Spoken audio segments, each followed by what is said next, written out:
Bom dia, pessoal, tudo bem? Meu nome é Valfrido, é um prazer estar junto com vocês aqui, pena que de maneira virtual e assíncrona, né? Mas a gente está junto, né, para começar esse módulo de psiquiatria aqui do sexto período. Sejam bem-vindos, né? Esse módulo conta comigo, a professora Camila e a professora Rita. Alguns de vocês já devem ter tido aula prática com a professora Rita hoje, e a professora Camila também deve aparecer nas próximas aulas junto com vocês. Então, sejam bem-vindos. Esse material vai ficar disponibilizado para vocês, né? O link vai ser colocado no Moodle. Então, apresentando alguma dúvida, revisando as aulas, vocês podem contar com a gente aqui para discutir sobre o assunto. A gente depois deve colocar alguns outros materiais também, além dessa apresentação de agora, para poder complementar a discussão sobre os assuntos, né? Então, a primeira aula, né, desse módulo de psiquiatria vai ser sobre esquizofrenia, né? O que é esquizofrenia, né? Esquizofrenia a gente coloca como sendo, de fato, o protótipo do que entendemos por psicose, ou o que o leigo chama de loucura, né? A característica principal do quadro é haver experiências existenciais que perdem o contato com a realidade externa, né? Essa é uma característica das psicoses, e a esquizofrenia é um tipo de psicose, né? Então, também tem essas características, né? Na psicose ocorre uma experiência pessoal que não é compartilhada, né? É uma nova realidade criada pelo próprio indivíduo, muitas vezes não é compreensível nem acessível pelo observador externo.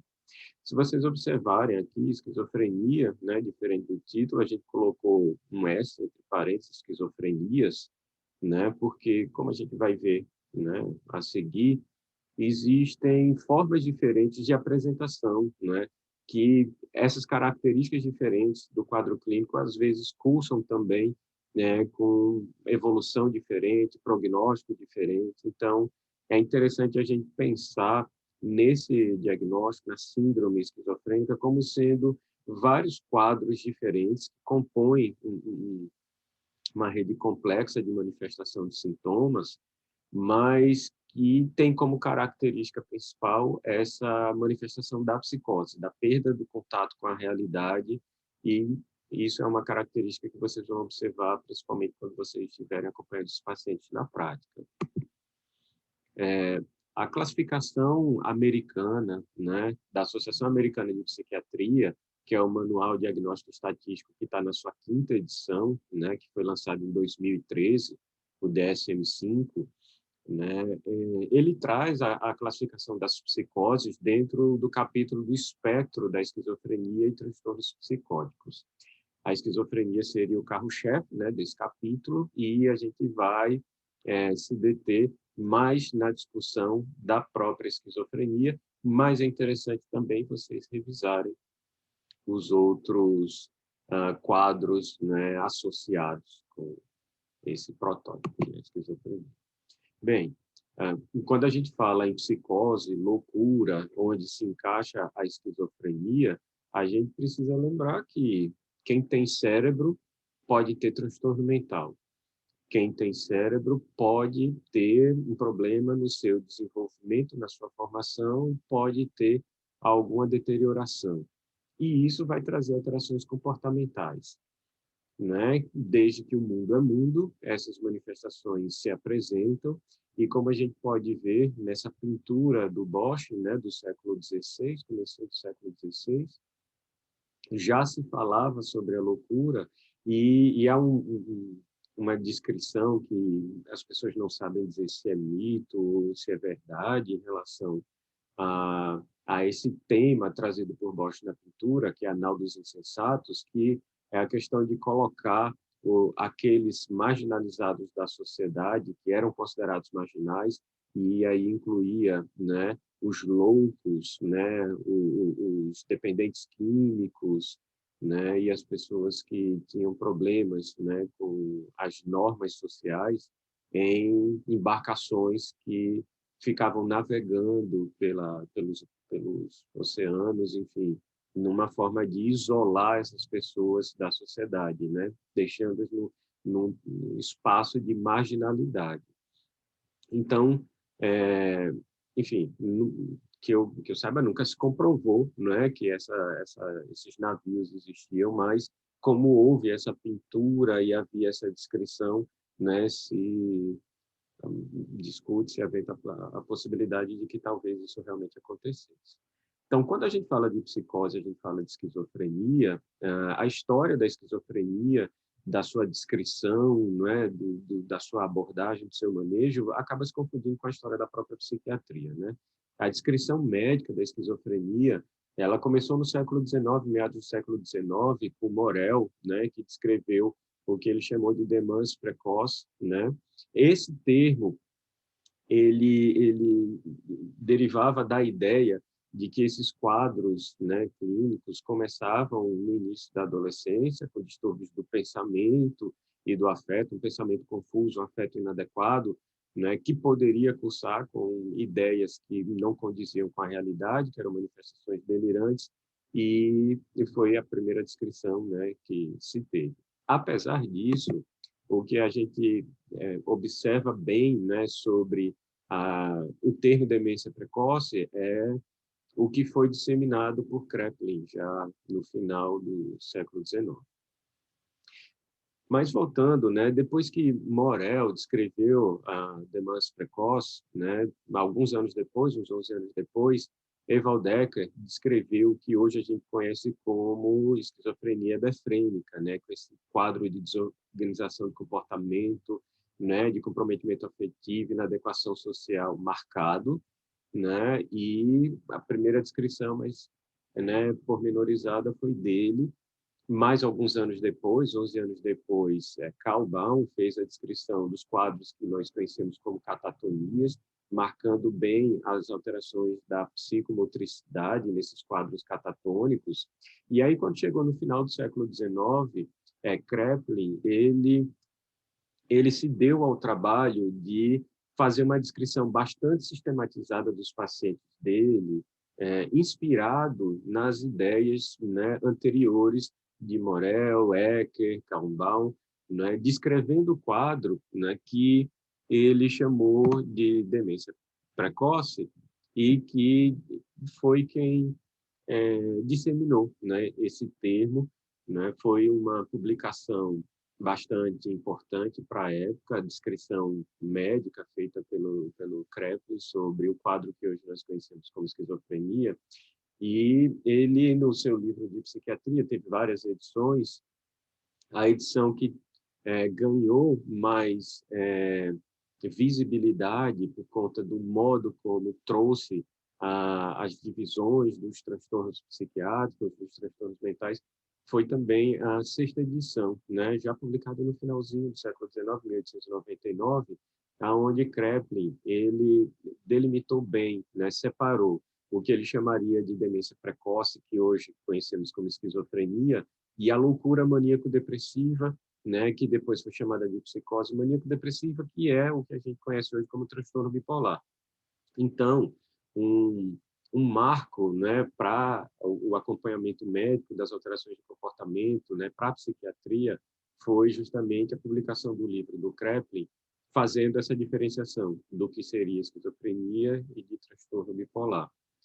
E, assim, uma coisa que ele deixou muito claro no livro dele, nas observações que ele fez nessa sexta edição, era que uma coisa que marcava muito a diferença daquilo que ele chamava de esquizofrenia, de demência precoce, que é a esquizofrenia, da loucura maníaco-depressiva, o transtorno bipolar, era bem uma questão de evolução, né? Que ao longo do tempo, os pacientes com demência precoce, eles mostravam a deterioração que não permitia uma restituição para uma normalidade anterior ao quadro clínico manifesto, enquanto que na loucura maníaco-depressiva, no transtorno bipolar, isso aconteceria. Então, esse termo foi bastante marcado, o Kraepelin teve uma importância muito grande para a descrição dos quadros de esquizofrenia e de transtorno bipolar por essa diferenciação. Para Kreplin, né, a demência precoce ela era marcada por um prejuízo na vida afetiva e na manifestação da vontade. Havia uma certa indiferença, um menosprezo, um prejuízo dessa vida afetiva e da vontade, deixando a pessoa numa situação realmente difícil de inserção social e de iniciativa, de conseguir cumprir com as expectativas de um adulto normal, tido como normal, porque a pessoa estaria extremamente comprometida nesse sentido e, com isso, haveria uma deterioração da própria personalidade, e ela ficaria no aspecto deficitário que não conseguiria se recuperar, né? Ele também colocou que poderia ter outros tipos de sintomas, mas alguns desses sintomas também ocorrendo no quadro que a gente conhece como transtorno de humor, transtorno bipolar. Então, o que marcava bem a esquizofrenia, a demência precoce para o Kreplin era essa evolução com uma deterioração marcante, né, grande, que os pacientes apresentavam. Então, ele descrevia e citava que a demência precoce era um adoecimento da atividade emocional que constituía a mola propulsora da vontade, como a gente falou, e também havia uma perda da unidade interna das atividades né, superiores do cérebro, que seria inteligência, emoções e vontade. E, com isso, a pessoa com quadro de demência precoce perdia a capacidade de abstração, né, de fazer associações de ideias, e com isso ela acabava perdendo a capacidade de se comunicar adequadamente e de se colocar adequadamente na vida social, na vida da sociedade. Kreplin, ele descreveu algumas formas, né, de esquizofrenia, né, de demência precoce, que hoje foi retirada essa classificação, esses subtipos do manual do DSM-5, né, da quinta edição do manual da Associação Americana de Psiquiatria, e deve ser retirado os subtipos também da Classificação Internacional de Doenças, a CID, né, quando entrar em vigor, provavelmente no ano que vem, a CID-11, a gente não deve ter essa subdivisão, né, e a descrição seria uma coisa mais genérica, e foi alegado que não deveria se manter isso daí, porque os estudos atuais, hoje em dia, acabam não levando em consideração os subtipos de esquizofrenia para poder abordar as questões terapêuticas, né, medicamentosas principalmente, mas, de qualquer forma, porque esses sintomas, esses quadros que marcariam a descrição de cada um dos subtipos poderiam,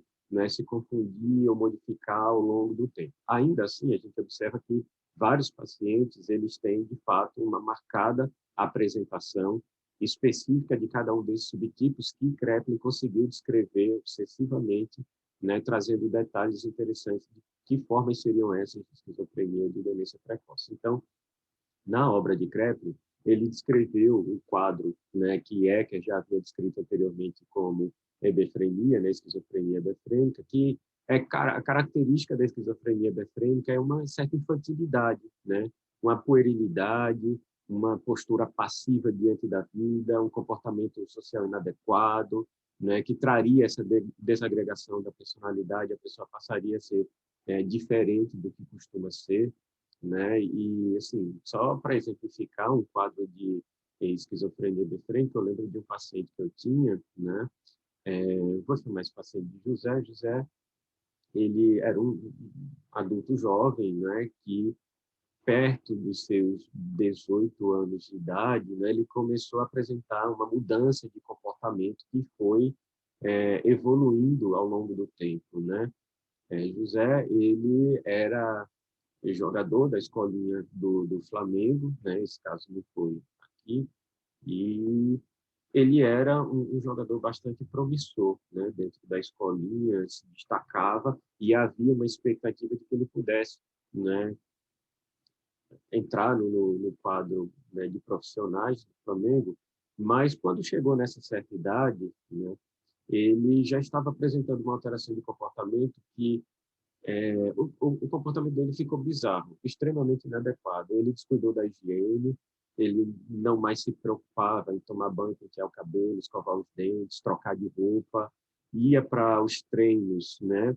com a roupa suja, muitas vezes uma roupa que não era uma vestimenta adequada para o time de futebol, e ele foi perdendo o interesse em jogar o futebol na equipe, e ele passou a se comportar mais como espectador. Com o tempo, ele foi evoluindo, ao invés dele se comportar apenas como espectador, ele foi começando a ficar mais próximo dos mendigos que ficavam, né, circulando próximo ao campo de futebol, e chegou ao ponto de ele não entrar mais no espaço da quadra, nem para acompanhar os jogos, e ele ficar mendigando nas ruas, né, como se não tivesse casa, como se não tivesse família, e vivendo como mendigo, né, largado na rua, ao relento, sujo, né, comendo o resto de comida que encontrava no lixo, mostrando, né, que houve uma completa desagregação da personalidade, ele muito infantilizado, não parecia perceber a gravidade e inadequação do seu comportamento naquela época. E era um paciente assim que marcava bem, né, essa questão da desorganização do comportamento inadequado, que é uma característica que acontece, né, com os pacientes hebefrênicos, que muitas vezes vão apresentar também risos imotivados. O que isso significa? Ficar rindo fora do contexto, parecendo que não tem um motivo específico para aquilo, mas a pessoa fica apresentando esse tipo de comportamento.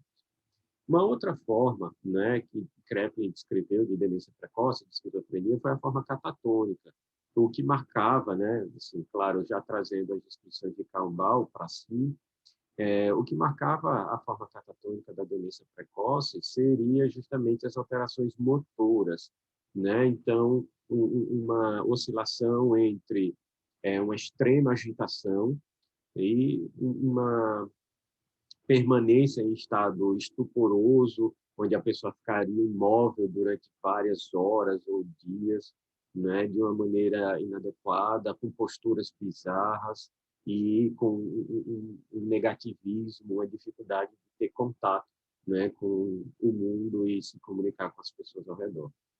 E uma outra forma, né, descrita por Kraepelin, né, que seria a forma paranoide ou delirante. Talvez essa seja a forma mais conhecida, né, da esquizofrenia, onde há uma marcante alteração do pensamento e alterações de senso-percepção, onde a pessoa passa a ter uma predominância de ideias, de crenças que não condizem com a realidade, ou são bizarras, ou até às vezes são plausíveis, mas baseadas em características, em pistas, em raciocínio que não tem lógica, né? E que parece compreensível para a pessoa, mas as pessoas que ouvem a história que está sendo contada percebem que há uma certa incoerência e uma bizarrice nisso daí.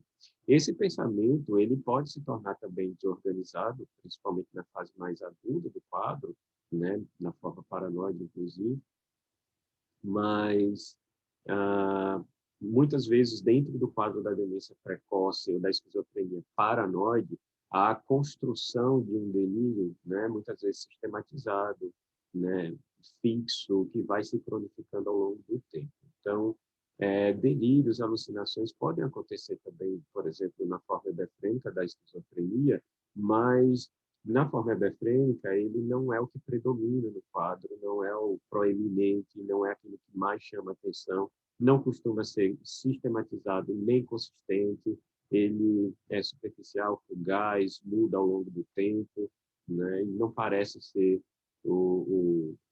a característica dominante aí do quadro. Por isso, essa diferenciação entre esses tipos de esquizofrenia e demência precoce pela descrição de Kraepelin. Avançando historicamente, já no início do século XX, né, do século passado, né, houve o marco, né, que foi a publicação dos trabalhos de Bloiler, trazendo já o termo esquizofrenia. Né? Então, esse termo esquizofrenia, avançando na história dos pacientes psicóticos com esse quadro que antes eram denominados de demências precoces, ele ganhou esse termo esquizofrenia a partir de 1911, né, com a publicação do trabalho de Bloiler, E esquizofrenia significa basicamente isso, né? É uma divisão da mente, é uma cisão da mente, é uma mente dividida, cindida. E o que é que ele queria trazer com essa ideia, né? Bloiler queria muito explorar a ideia de que havia uma dissociação entre o pensamento e o afeto, entre o pensamento e a atividade motora das pessoas que apresentavam esse quadro clínico, né? Ele acabou discordando de Kraepelin sobre o termo demência precoce, porque ele queria deixar claro que esse quadro não acontece como se fosse uma doença de Alzheimer, uma demência de Alzheimer, mas nem sempre também é tão precoce quanto o Kraepelin observava, que às vezes acontece numa fase mais avançada da vida. Então, também percebeu que, para ele, mais importante não era a questão da evolução da doença, mas sim o quadro atual que a pessoa apresentava, as características daquele momento, que poderiam permitir um diagnóstico mais precoce do que a lógica utilizada por Kraepelin, que esperava a evolução para poder observar se havia ou não deterioração do quadro. Bloiler trouxe essa sensação de maior urgência, essa necessidade de se formular o diagnóstico mais rapidamente e, para isso, procurou características que pudessem ser muito proeminentes desse quadro clínico, que ele chamou de esquizofrenia, e que não precisasse, assim, esperar a evolução para poder fechar um diagnóstico. Então, essas diferenças marcaram as publicações de Bloiler em relação à publicação, né, as publicações de Kraepelin, né, tirar o termo demência precoce para poder dizer que não é necessariamente um quadro de demência que evolui para uma total deterioração, o prejuízo pode não ser tão grande assim, marcar que não é sempre precoce, como Kraepelin havia colocado. Kraepelin trouxe a ideia de precocidade porque ele separava o tempo de manifestação do transtorno em relação à doença de Alzheimer, por exemplo, mas o Bloiler resolveu enfatizar esse quadro clínico dessa dissociação entre o que se pensa e o que se sente, que muitas vezes parece inadequado dentro da manifestação clínica do paciente, e assim mudou o termo para mente cindida dividida. Para Bloiler, havia sintomas que eram fundamentais para poder fazer o diagnóstico da esquizofrenia, do que ele chamou de esquizofrenia, que posteriormente foi cunhado como os sintomas fundamentais, que seriam os As de Bloiler, né?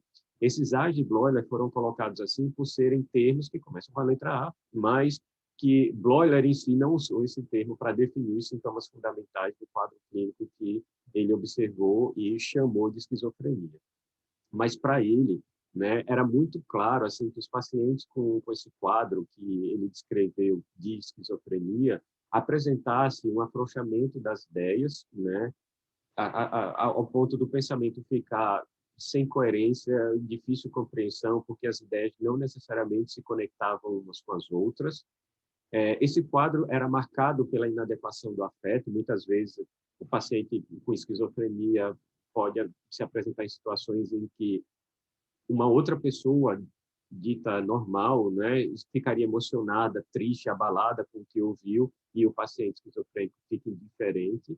E isso me lembra muito uma paciente que eu tinha, Maria, que ela, certa feita, ela foi internada porque vivia numa família, era só ela e o pai, a mãe já havia falecido, e o pai era um senhor já de idade mais avançada e precisou se internar para poder tratar uma pneumonia e não tinha com quem deixar a filha. E a filha acabou internando para poder ser cuidada na internação, enquanto o pai tratava a pneumonia internado no hospital, em outro hospital.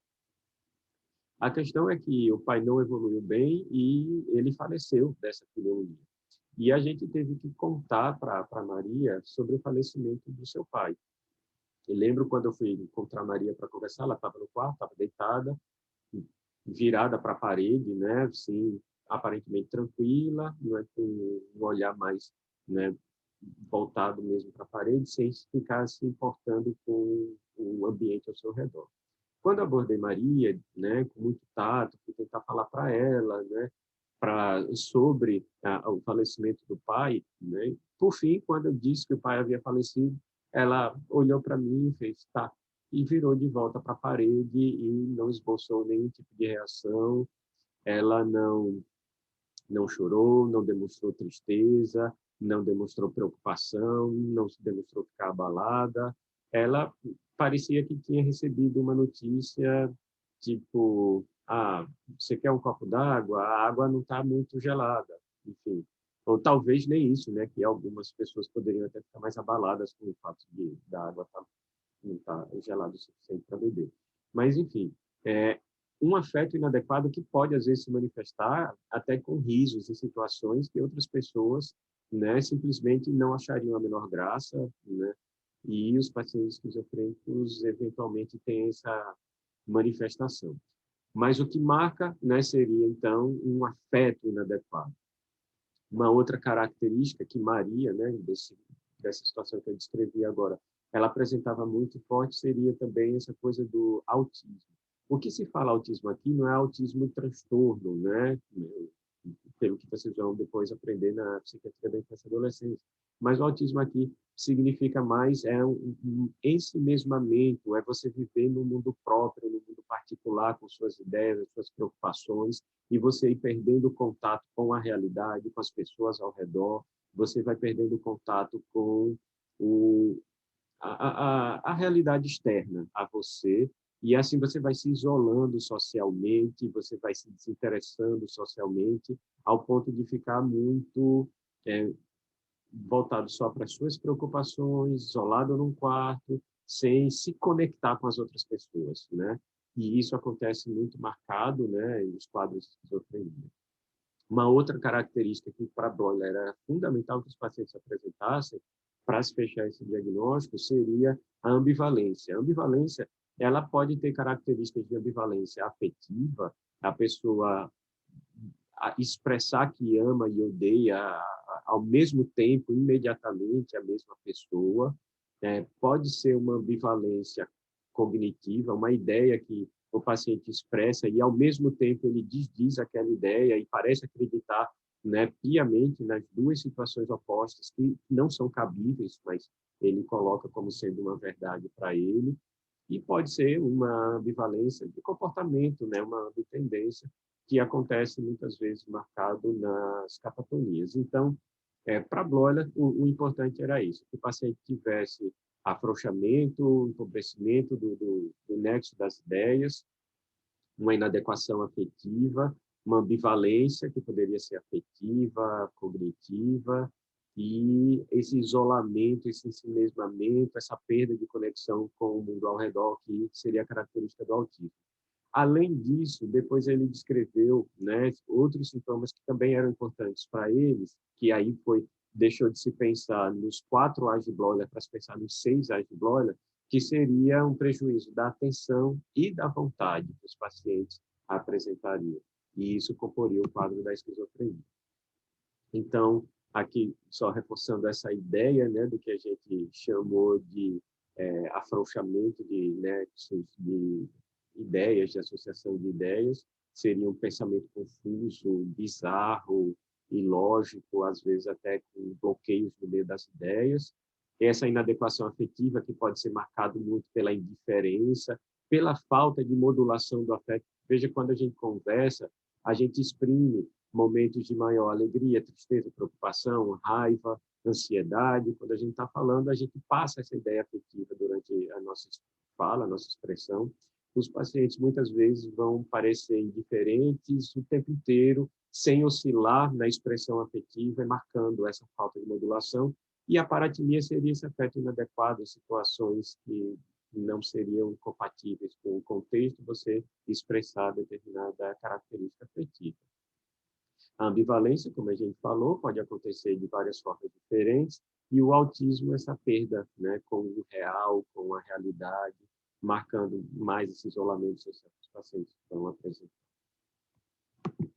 Então, só para deixar claro, para Bloyle, né, diferente do que acontecia para Kraepelin, nem todo quadro de esquizofrenia evolui para essa deterioração que o Kraepelin chamou de demência.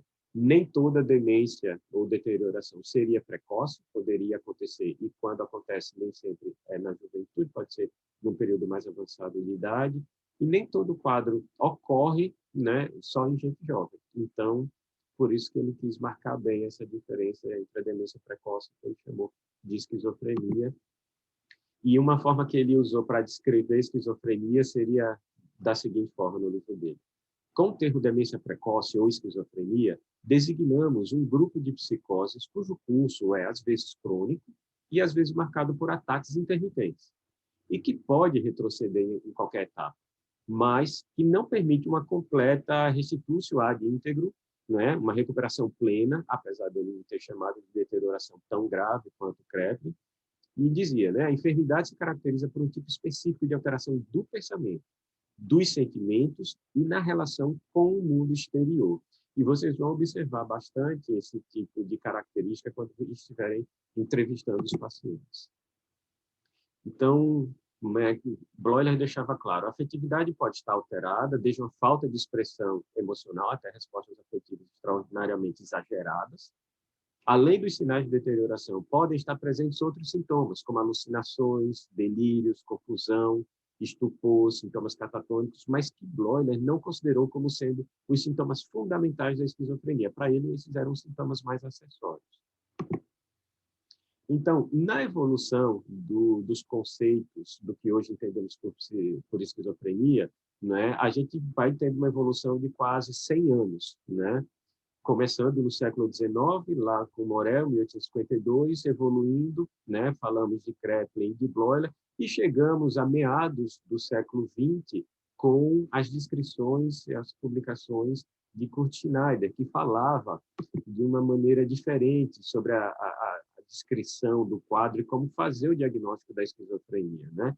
Para Schneider, o diagnóstico psiquiátrico deveria se basear também no quadro clínico e não no pulso, assim como Bloiler acreditava nisso, diferente, né, de Kraepelin. Schneider afirmava que a esquizofrenia se baseava no modo de vivenciar a vida assim, alterado. É um vivenciar o próprio eu, o tempo e as memórias de uma maneira muito particular que não é compreensível para as outras pessoas, né? E aí ele foi descrevendo os sintomas que para ele seriam os principais para você conseguir, né, fechar um diagnóstico de esquizofrenia. Ele falou que os pacientes com esquizofrenia, eles vão muitas vezes apresentar o que se chama de sonorização do pensamento, ou eco do pensamento, é você ouvir os seus pensamentos e esses pensamentos, né, podendo parecer que estão sendo difundidos, né, para o mundo, né, irradiados, difundidos, e podem ser audíveis para outras pessoas, perdendo esse limite do que seria você e do que seria o resto da humanidade. Ouvir vozes que dialogam entre si, muitas vezes comentando os atos do dia a dia do próprio paciente, né? Também dando essa característica do paciente se sentir invadido, né? Porque você imagina você estar no seu dia a dia e aí começa a ouvir terceiros, né, falando, comentando sobre você. Olha lá ele, né? Tá ali conversando com fulano. Olha lá ele, tá comendo. Agora vai ele para o banheiro, né? Lá vai ele tomar banho. Devia ter tomado banho antes, é um porco sujo, né? Lá vai ele assistir televisão, que preguiçoso. E aí você e se sentindo invadido, monitorado, observado, né? Não tem paz numa situação como essa. E imagine, para Schneider, essas eram características importantíssimas para você descrever o quadro clínico, né, principal daquele que seria marcado como esquizofrenia. E você passaria a ter uma vivência de influência corporal e também do pensamento, né? Seria como se você tivesse umas experiências de passividade. Você pensa, faz e sente coisas que não, na verdade, não são coisas que você está fazendo, que você tem autonomia para decidir fazer ou não. Você não se reconhece nos seus comportamentos e nos seus pensamentos e você começa a enxergar a sua vivência como sendo influenciada, imposta, controlada por outras pessoas, por outras entidades, por outros seres, né, por outras vidas, por outros eus que não o seu. Então, imagina que sensação desconfortável, né? Você tudo que pensa, acha que as pessoas podem ouvir, então você perde sua privacidade já por isso. Por outro lado, você tudo que faz, ouve que tem mais de uma pessoa comentando sobre o que você está fazendo, às vezes comentando entre si sobre você, falando mal pelas suas costas, e você ouve isso, olha ao seu redor e não enxerga as pessoas que estão falando com você sobre isso.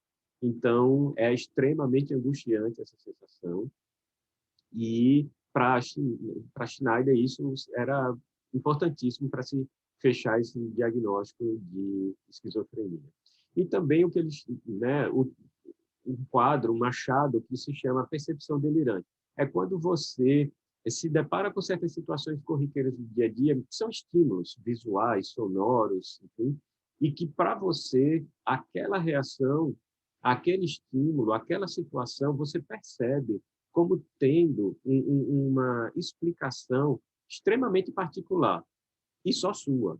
Então, imagine, né, por exemplo, um paciente que tem certeza que está sendo traído pela esposa.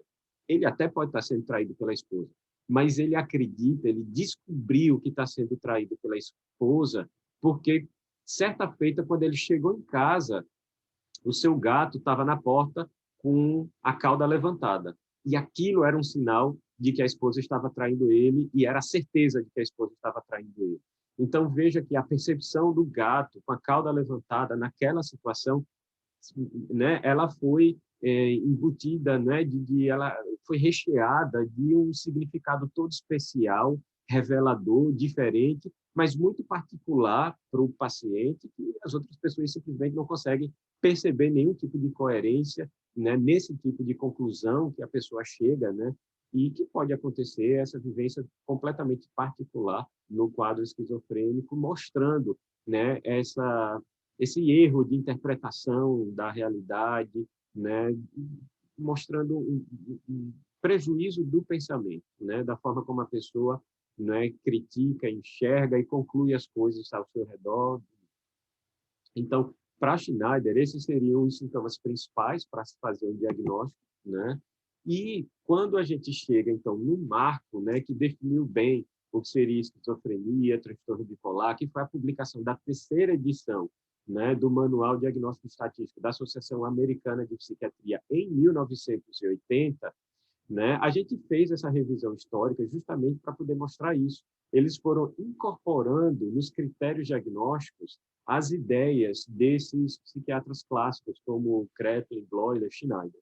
E aí eles criaram critérios que eles chamaram, né, colocaram várias letras diferentes, mas esses critérios, né, se dividiam. O critério A, ele falava mais da descrição do quadro clínico e ele trazia a descrição com ideias defendidas por Bloiler e Schneider. Ele trazia um critério B, que marcava a questão da evolução, que era uma ideia defendida por Kraepelin, e essa evolução, para poder fechar o diagnóstico de esquizofrenia, ele pedia que fosse de 1 mês de sintomas agudos, né, e 6 meses, né, do quadro como um todo, dessa mudança de ser no mundo que o paciente poderia apresentar, que durasse, né, pelo menos 6 meses, para você, então, fechar esse critério para a esquizofrenia. Esse diagnóstico foi evoluindo pela Associação Americana de Psiquiatria até o que tem de mais recente, que, diga-se de passagem, ainda sofre várias críticas por ser uma forma mais empírica de classificar as doenças.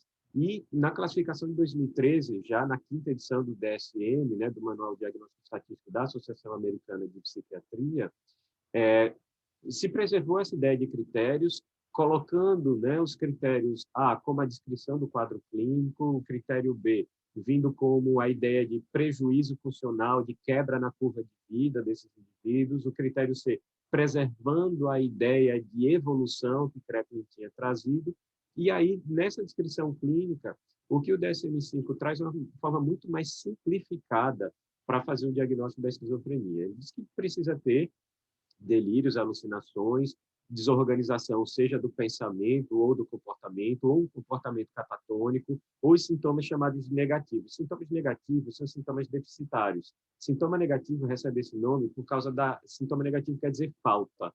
Então, você tem sintomas positivos, presença, que seria delírios, alucinações, organização. Sintomas negativos, falta de afeto, falta de iniciativa, falta de vontade, falta de contato com o mundo.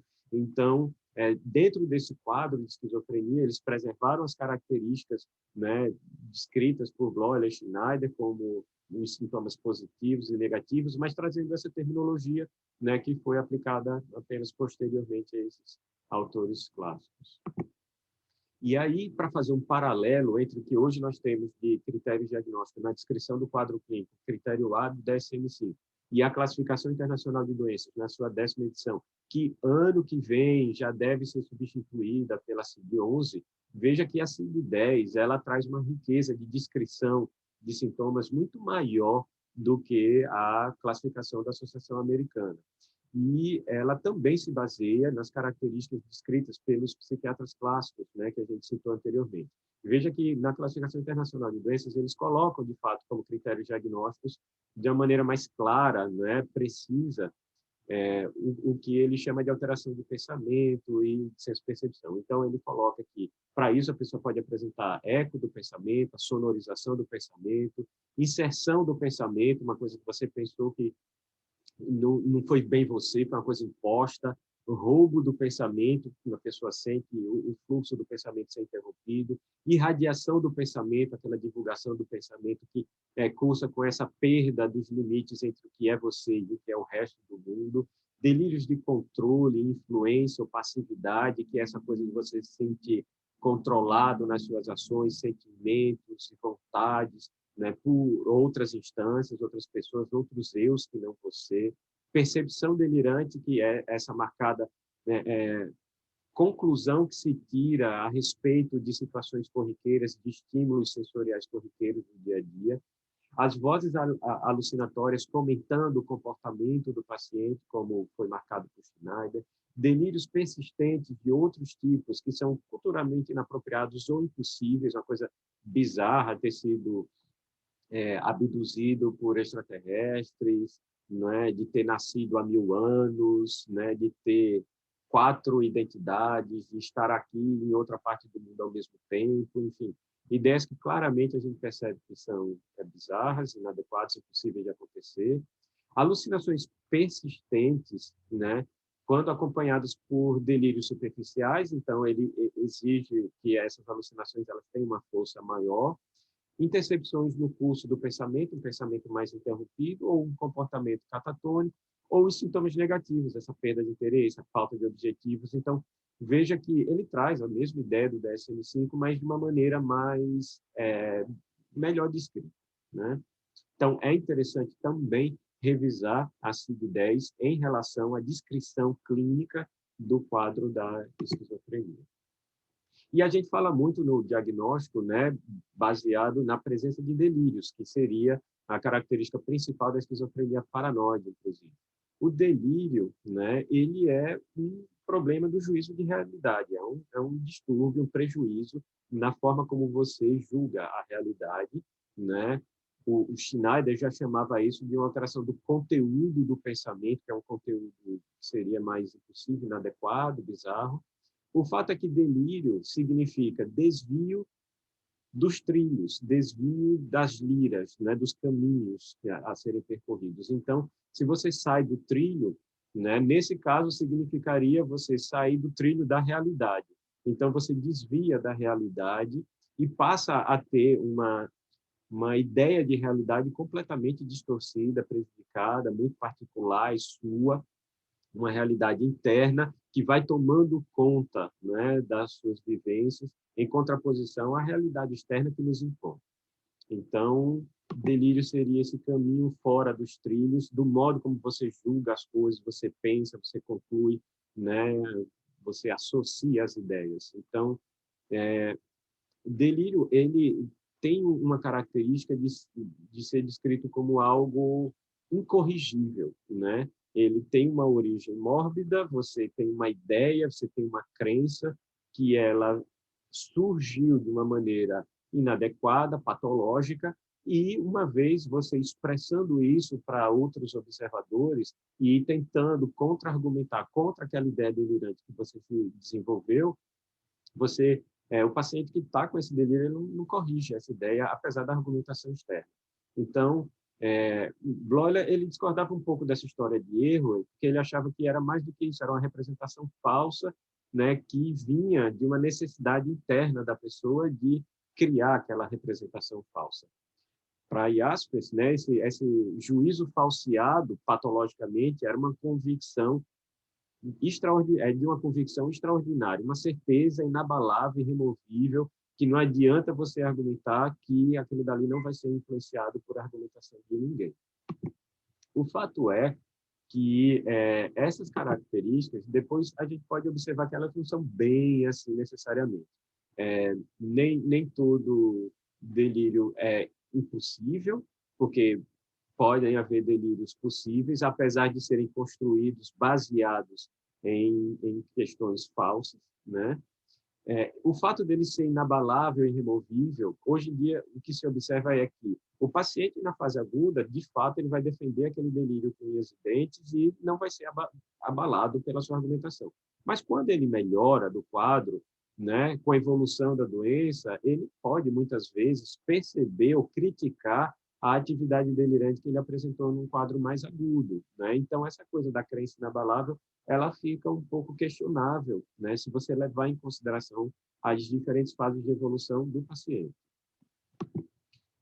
Mas o delírio, como é que ele surge? Ele surge do nada? Olha, a esquizofrenia, ela costuma ter um curso insidioso, ela vai aparecendo aos poucos, as manifestações muitas vezes vão ser do ponto de vista cognitivo, uma dificuldade de raciocínio, um alentecimento do raciocínio, uma desatenção, uma dificuldade de tomada de decisões, que também depois vai evoluindo para a inadequação afetiva, junto com ela vem a construção dessa ideia delirante, né? Então, o delírio ele vai se formando a partir dessa sensação de estranheza do mundo, que o paciente vai percebendo, ele não sabe bem o que é, mas ele começa a sentir que o mundo não é o mesmo, que as coisas ao seu redor estão estranhas, que aquilo dali não está lhe soando razoável, tranquilo, que tem alguma coisa de diferente no mundo. Até que, depois dessa sensação de estranhamento, que a gente chama de trema, né, que seria esse humor delirante, digamos assim, que é esse clima estranho no mundo, né, que o paciente percebe, você teria, então, uma grande revelação, né, que é quando o paciente... É como se ele saísse daquela angústia de sentir que o mundo está estranho por algum motivo e passasse, então, às vezes até ficar um pouco mais calmo, porque ele faz, é isso. Então, ele passa a acreditar que tem uma explicação para aquela sensação de estranheza que ele vinha apresentando. Essa revelação que se apresenta para o paciente é chamada de apofania, é a fase da apofania, né, da revelação do que estava oculto, que estava deixando ele angustiado, ele não sabia bem o que é. E depois disso, muitas vezes acontece essa fase que a gente chama de anástrofe, que vem de anastrofia, de inversão. É uma coisa que parece que tudo ao seu redor tem relação com você, tudo tem um significado pessoal, particular, tudo que acontece ao seu redor para você, por você, com você, e você passa a ser como se fosse o centro do universo, né, nesse sentido. Então, a partir daí, você vai tentando construir a ideia para entender exatamente o porquê daquela questão ter acontecido, né, daquela revelação ter se apresentado para você e o mundo está se voltando para você e a ideia delirante ela vai se consolidando, ela vai ganhando mais nuances, mais porquês, a pessoa vai tendo explicações, né, para aquilo que ela está trazendo com essa ideia de reveladora para ela, né? Então, por exemplo, você pode estar muito angustiado, sem saber o que está acontecendo no mundo, e aí, de repente, você viu, né, que quando você estava assistindo televisão, passou um carro na rua e buzinou na frente da sua casa. E aquilo foi um sinal de que as pessoas querem lhe matar. Então, era isso, a sensação de estranheza, de angústia que você estava sentindo, que tinha alguma coisa diferente no mundo, você descobriu o que era. As pessoas querem lhe matar. E aí você começa a perceber ao seu redor. Tá vendo? Olha aquelas pessoas cochichando ali. Estão tramando de como é que vão fazer para me pegar, para poder me matar.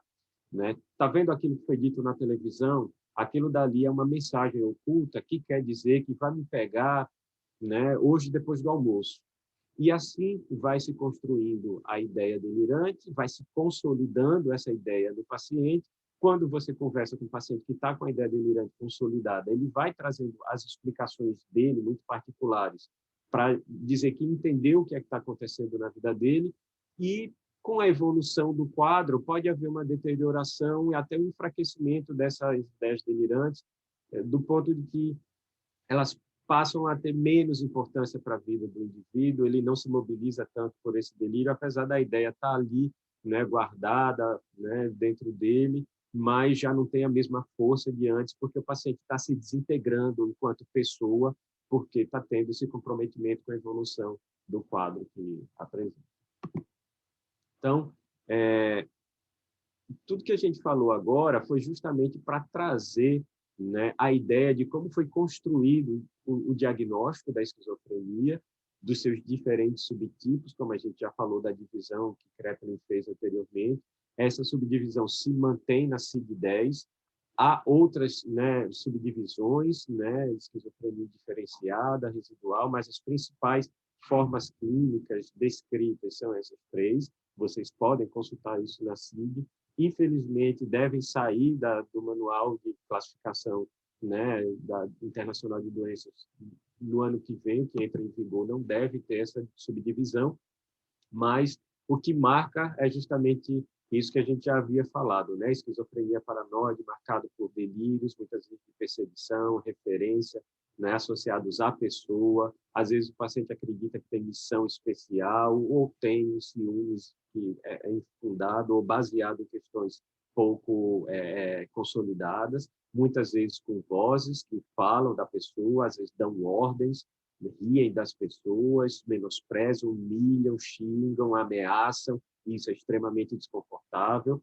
E pode ter experiências perceptíveis de outros campos, né? Alucinações olfativas, sentindo cheiro de podre, gustativas, gostos ruins, até sensações sexuais. Eu tinha um paciente que ele tinha quase uma sensação de orgasmo, porque ele acreditava que a Lara Croft, né, transava com ele, e enquanto ele estava deitado, dormindo, ela vinha, né, montava nele, e ele tinha essa experiência sexual que ele achava fantástica com a Lara Croft.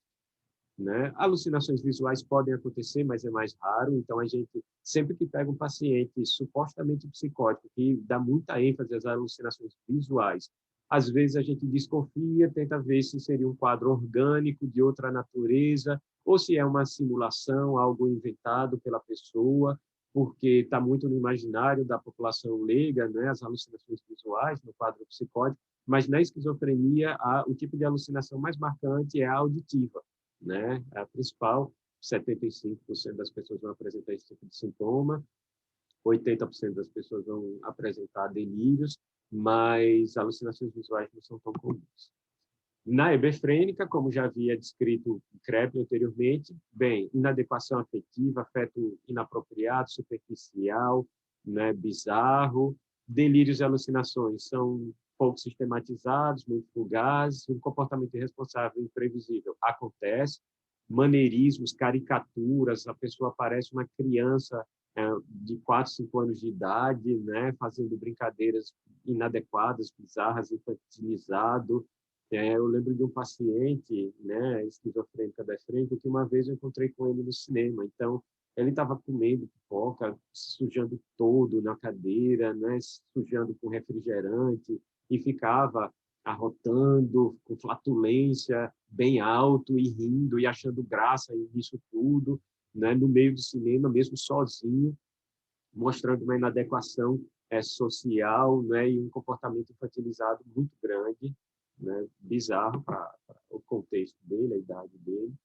Né? E a esquizofrenia catatônica, como a gente falou, muito marcada por alterações motoras, né? Pode ficar parado, o paciente tem negativismo, pode deixar de falar, pode ter momentos que ele fica agitado, mas isso pode ser intercalado com momentos de negativismo, de rigidez, né? Tem aquela questão dele parecer um boneco de cera, e aí você monta o paciente em uma determinada posição e ele se mantém naquela posição, mesmo parecendo desconfortável, que seria a flexibilidade cerácea. Então, a catatonia seria marcada muito por essas alterações motoras e da vontade. E uma coisa que a gente precisa lembrar da catatonia hoje, que no DSM, inclusive, já foi tirado, né, os subtipos da esquizofrenia, não tem a esquizofrenia catatônica necessariamente, é porque a catatonia ela pode acontecer em vários quadros psiquiátricos diferentes. Você pode ter catatonia no transtorno de humor, na depressão, no transtorno bipolar, pode ter na esquizofrenia, pode ter em quadros orgânicos, né? Então, quadros infecciosos, encefalites também podem cursar com catatonia. E aí, a ideia de tirar a esquizofrenia catatônica foi justamente a ideia de dizer, olha, a catatonia não é só na esquizofrenia, né? Então, outra forma aí de você marcar isso foi desconstruindo esses subtipos. Bem, a esquizofrenia, por outro lado, né, ele é um transtorno, é uma doença relativamente comum na população. Classicamente, se fala que 1% da população teria esquizofrenia. O DSM-5 já traz uma prevalência um pouco menor, de 0,3% a 0,7% da população. É uma doença que ela cursa com essas alterações de comportamento e afeto, e isso prejudica muito o estilo de vida das pessoas. E uma coisa marcada na esquizofrenia é a redução da expectativa de vida em pelo menos 15 anos, né? Os pacientes esquizofrênicos vivem menos do que as pessoas, né, que não têm esquizofrenia, muitas vezes por conta do estilo de vida muito irregular, outras vezes também até por conta das alterações metabólicas que vão aumentar o risco cardiovascular provocados pelo próprio tratamento.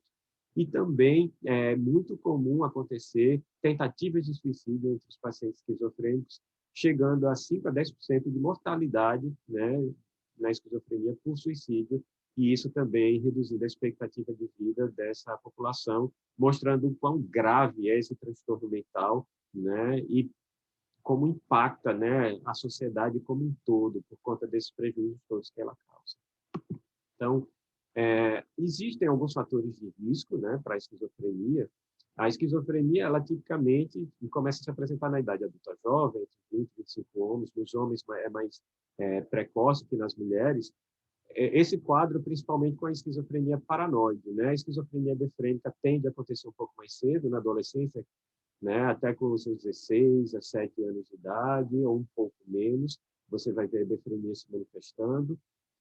Enquanto que o quadro esquizofrênico paranoide, um pouquinho mais tarde, mas o que precisa ficar bem marcado para vocês é a ideia de que homens têm uma tendência a apresentar o quadro mais cedo que as mulheres, e apesar da doença se manifestar mais nessa faixa etária adulta jovem, as alterações cerebrais que vão marcar, né, a esquizofrenia, elas vão começar muito antes. E a esquizofrenia tem essa relação com fatores de risco, inclusive durante a gestação, né?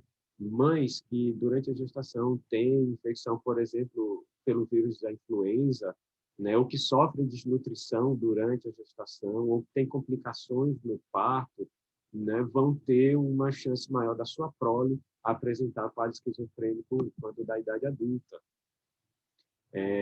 Esse trabalho, né, já antigo mostra que mulheres que são expostas a viroses na gestação, né, vão apresentar uma prevalência mais alta de esquizofrenia na sua prole, como a gente já falou. E uma coisa que acontece também é que há uma tendência a haver mais desenvolvimento de esquizofrenia em pessoas que nascem no final do inverno para o início da primavera, né? Então, parece haver, ter uma relação com características pré-parto que já falam a favor de um desenvolvimento neuronal anormal que vai predispor a pessoa a uma desorganização da linguagem, do pensamento, do comportamento quando da idade adulta.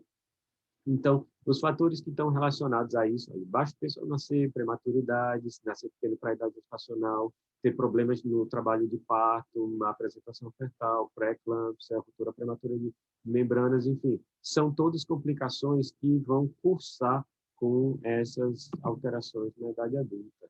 E um estudo feito na década com mulheres que passaram fome na Holanda, né, no meio do século passado, mostra que os filhos dessas mulheres, né, quando chegavam na idade adulta jovem, tinham uma prevalência e uma frequência de internação por esquizofrenia maior do que as mulheres que não haviam, os filhos das mulheres que não haviam passado fome, mostrando também que o prejuízo nutricional levaria a alguma disfunção no desenvolvimento do sistema nervoso que impactaria no comportamento quando da idade adulta, né? E também se vê que há uma característica biológica associada ao desenvolvimento da esquizofrenia, porque a herdabilidade é alta, a concordância entre os genes chega a 50%, estudos com crianças adotadas, inclusive, mostram que há uma concordância maior do desenvolvimento da esquizofrenia da criança adotada em relação aos pais biológicos do que em relação aos pais adotivos. Então, não seria uma coisa de criação, uma coisa do meio, né, que necessariamente fez a pessoa aprender o comportamento esquizofrênico, mas a carga genética que ela carrega, né, marcaria a vulnerabilidade para o desenvolvimento da esquizofrenia na idade adulta. Então, a gente precisa ficar atento, né, para essas características. Mas, ainda assim, apesar da gente falar da relação genética que há a esquizofrenia, a gente não pode falar que há, por exemplo, um gene específico para a esquizofrenia, porque há uma carga, é um comportamento muito complexo, há várias alterações diferentes que, somadas, vão levar ao desenvolvimento do comportamento esquizofrênico, do que a gente chama de esquizofrenia. Então, quando a gente fala da genética da esquizofrenia, como dos transtornos mentais em geral, nós estamos falando mais de um transtorno poligênico, ou seja, pequenas participações de várias alterações genéticas diferentes, quando somadas, é que vão, né, predispor ao desenvolvimento da esquizofrenia. Por isso a gente fala de um score de risco poligênico, né? Um score somatório de várias alterações genéticas para compor esse risco poligênico, e que aí sim vai ser 5 vezes maiores nas pessoas que têm essas complicações perinatais, muitos genes que se expressam de maneira alterada na placenta vão colaborar para isso, demonstrando que essa alteração ela não vem também de um gene único, mas as alterações genéticas associadas à esquizofrenia muitas vezes estão relacionadas à desregulação da membrana pós-sináptica dos neurônios, né, transmissão sináptica inadequada e funcionamento inadequado de canais de potássio e voltagem dependentes. No geral, o que a gente quer dizer que isso vai levar? O que vai acontecer? Não existe um gene que determina um comportamento. Os genes, eles vão determinar a síntese proteica. E essa síntese proteica, né, essa proteína que vai ser desenvolvida a partir daquele gene específico, vai ser responsável por várias funções diferentes no funcionamento e na formação dos tecidos, dos sistemas, inclusive o sistema nervoso central. Então, se você tem informações genéticas que vão predispor a uma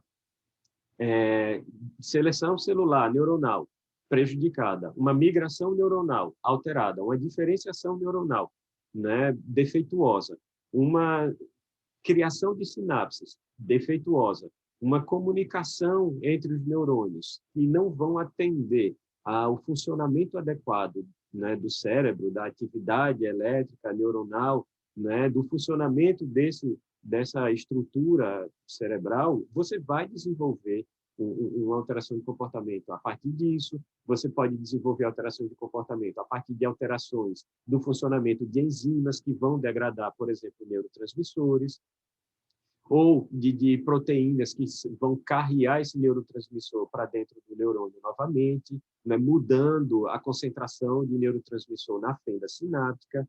Então, você vai ter várias possibilidades diferentes de alterações, né, nessa estrutura e função, né, dos neurônios, que podem juntas irem contribuindo para a disfunção de determinadas vias neuronais, sistemas, circuitos neuronais, que são responsáveis por determinados comportamentos.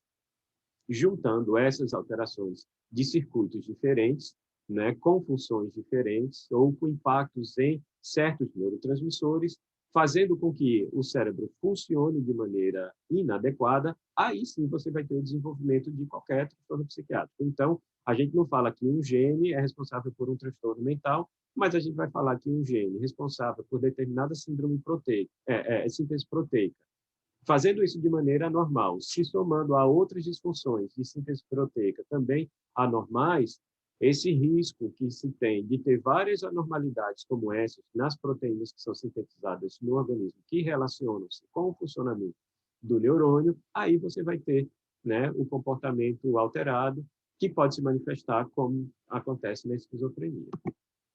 Então, muitas vezes você vai trazer uma vulnerabilidade para esse defeito de funcionamento, né, do sistema nervoso ou da estruturação do sistema nervoso nos seus genes, mas isso pode ficar latente, nunca se manifestar, né? Mas pode ser que, uma vez sofrendo estresse, sofrendo agressão, por vários motivos diferentes, seja por esses vírus durante a gestação, desnutrição durante a gestação, toxinas durante a gestação, ou por maus tratos na infância que você sofre, esses genes vulneráveis, eles podem se expressar de forma que essa expressão inadequada dos genes que estavam ali latentes, vulneráveis, quietinhos, né? Ou essa exigência de que eles funcionem de uma determinada forma, que eles não conseguem atender essa exigência, aí sim faz com que você apresente o desenvolvimento das alterações comportamentais e fechar o diagnóstico da esquizofrenia a partir disso. Então, essas alterações, elas vão começar na intraútero, vão percorrer a infância, a adolescência, e na adolescência é uma fase em que você vai ter uma poda sináptica grande, e essa poda sináptica grande, que é chamada de prune sináptico, ele tem uma função que é fazer com que aquela quantidade toda de sinapses que você tem, elas sejam cortadas e você possa ter uma função, uma via mais eficaz de funcionamento de transmissão neuronal. E aí, nessa poda sináptica, se ela for inadequada e ela não conseguir manter as sinapses certas dos circuitos cerebrais, né, de uma maneira adequada, para que ele funcione, para que as regiões cerebrais funcionem, se comuniquem adequadamente, aí você vai ter o desenvolvimento do quadro que a gente chama de esquizofrenia. Então, né, vou parar um pouco agora essa etapa, daqui a pouco a gente vai retomar essa discussão justamente falando sobre como é que isso vai se expressar no organismo da pessoa que desenvolve, né, o quadro esquizofrênico.